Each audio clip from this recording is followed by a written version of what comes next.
সব অ্যাঙ্গেলেই power pack বরবাদ। কি নেই বরবাদ চলচ্চিত্রে?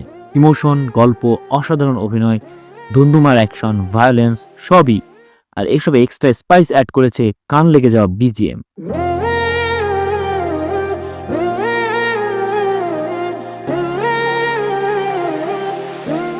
নাটক থেকে চলচ্চিত্রের যে পরিচালকরা আসেন তাদের জন্য দর্শকের বড় একটি অংশই পরিচয় দেওয়ার সময় নাক সিটকে বলতে থাকে নাটকের পরিচালক।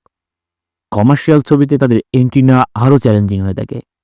এই বাস্তবতায় মেহেদী হাসান হৃদয় উদাহরণ তৈরি করেছেন প্রথম ছবিতেই। বরবাদ তার নির্মিত পাওয়ার প্যাকড অ্যাকশন ছবি, যে ছবিতে তার কাজের নিজস্ব সিগনেচার তিনি তৈরি করতে পেরেছেন। এই যাত্রায় তাকে ফুল পাস মার্ক দেওয়া যায়।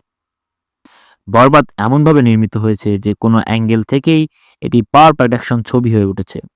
নায়ক, নায়িকা, ভিলেন যেগুলো কমার্শিয়াল ছবির প্রধান উপাদান, এর সবখানে মেহেদী হাসান হৃদয় পাওয়ার প্যাকড পারফরমেন্স দিয়ে তার কাজকে আদায় করতে পেরেছেন। ছবির বাজেট সম্পর্কে বড় বাজেটের একটি কথা মুক্তির প্রথম থেকেই শোনা গিয়েছে। ছবির অ্যারেঞ্জমেন্টে সেটা ভালোভাবেই পরিষ্কার। আর্টিস্টের getup, costume, location, logistic support সবকিছু মিলিয়েই বিগ বাজেটের ছবির প্রমাণ বরবাদে আছে। বাজেটের জন্যই ছবিটি ওয়েল মেড হয়ে উঠেছে।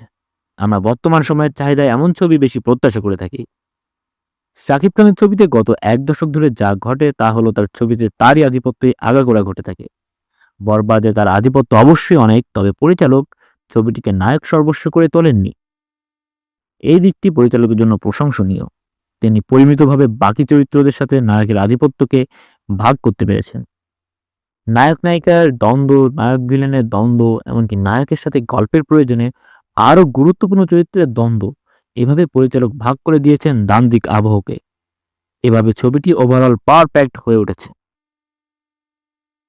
শাকিব খানের পারফরমেন্স এক কথায় বুলেট টাইপের, যেদিক দিয়ে যাবে সব ভেদ করে নিজেকে চিনিয়ে দিয়ে যাবে। নায়িকার জন্য যে সবকিছু করতে পারে, নিজের উপর কন্ট্রোল তার নেই, আবার কন্ট্রোল আসলেও কতক্ষণ থাকবে তার কোনো নিশ্চয়তা নেই। ছবির প্রথমার্ধের সাথে মাঝখানের শাকিব খানের পারফরমেন্স একটা নির্দিষ্ট টোনে চলে, কিন্তু ক্লাইম্যাক্সে ফাইনাল অপারেশনের সময় শাকিব টোটালি আলাদা। ওটা পরিপূর্ণভাবে বলিউড বা দক্ষিণী ছবির ফুল টাইম হিরোইজমের চূড়ান্ত সোয়াগকে তুলে ধরেছে।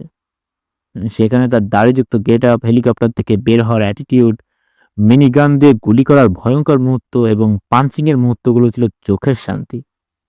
একজন শাকিব খানের কাছে বর্তমানে এমন কাজই সমালোচক বা সচেতন দর্শকরা প্রত্যাশা করে, কারণ তার ক্যারিয়ার এখন যেখানে দাঁড়িয়ে আছে সেখানে তার পাওয়ারফুল পারফরমেন্স ছাড়া ভিন্ন অপশন নেই। এদিক দিয়ে শাকিব এই ছবিতে লাজবাব।